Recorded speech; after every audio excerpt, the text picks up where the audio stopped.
kabataan, oras natin to makialam, makijama, kilaho, kilos kabataan, buhay natin to, ang mundong dinadnan tayo magpatakbo.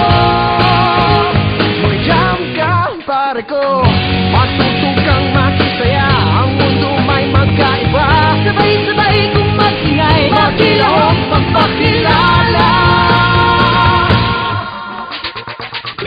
Kilos kabataan, oras natin to makialam, makijama, kilaho, kilos kabataan, buhay natin to, ang mundong dinadnan tayo magpatakbo. Makijam ka, pare ko.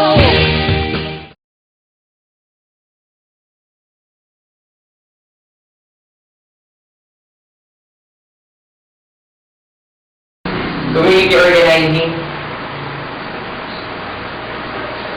isa yun sa pinakamasaya namin experience ng college. As in, lahat talaga nag-i-enjoy sa ginagawa. Though nakakapagod, pero masaya pa rin. Paano nga po kami nagsimula?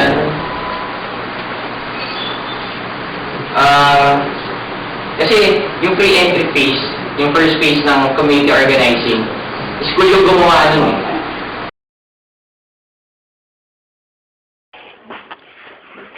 Yes, it is true that it is the university's responsibility to conduct the site selection for the students. Siyempre, mga bata pa yung mga yan, kaya kailangan pa rin namin tulungan. During the site selection kasi, meron din kaming criteria na kailangan sundin. Hindi lang kami basta-basta namimili ng site. Siyempre, kailangan namin yung best or the most depressed area para mas maganda yung magiging kalabasan ng aming community organizing.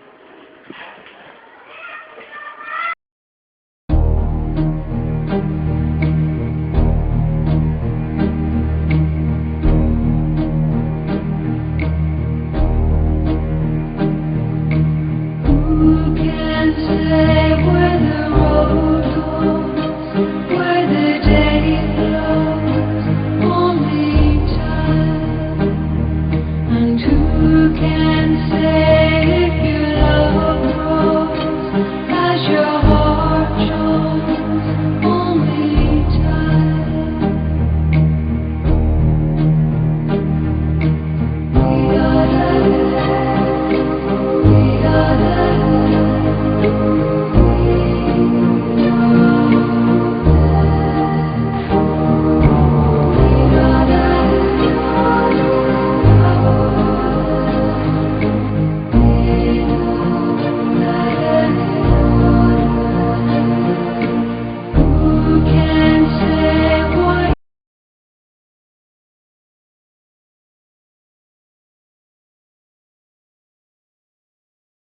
Mag-uumpisa ang community organizing right after ng site selection ng ginagawa tuwing pre-entry phase.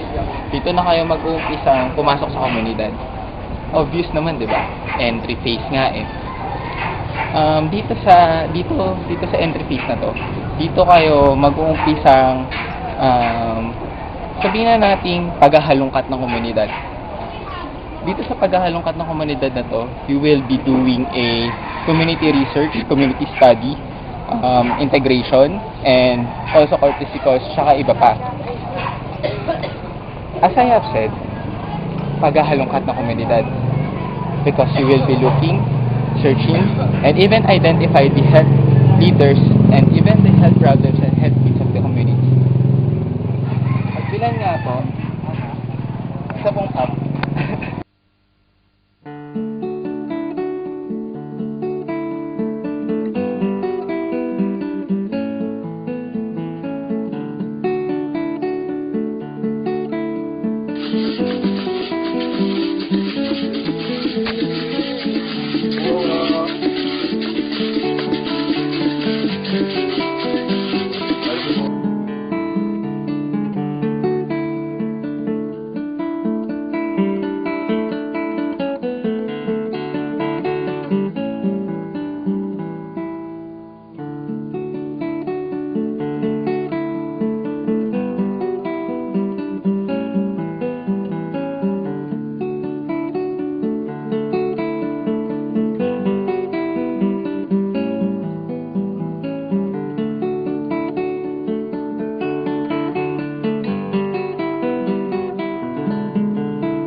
core group formation, since nakapag-identify na tayo ng mga potential leaders sa community at mga kung ano mga dapat natin i-prioritize at bigyan pansin dito sa community natin.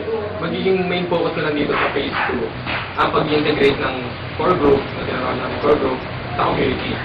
At ginawa kasi namin nung community organizing namin, mas pinalawak namin yung kakayahan at kaalaman nila. We conducted seminars, education sessions for them rather. At pagkatapos nun,